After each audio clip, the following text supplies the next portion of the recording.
There are so many things that you need to do when you purchase a home and move into it.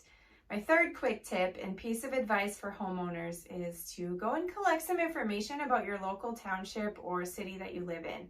So if you plan to do any major renovations to your new house, you're likely going to need maybe to file for some sort of permit. And if you do that, you're going to have to go through, the local township, maybe a zoning or a building department. And it really helps to get familiar with the ordinances early before you decide and get your heart set on something like an extra patio or a garage.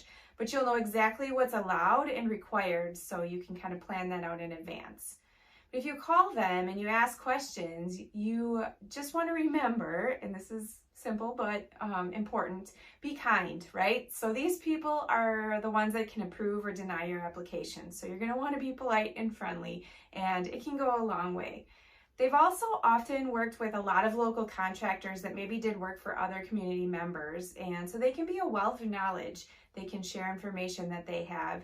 They could probably pull some property records, maybe things you didn't get during the purchase process, so that way you have a little more history, and that can often provide a ton of insight and information as you plan new projects. So somewhat simple advice today, but well worth it.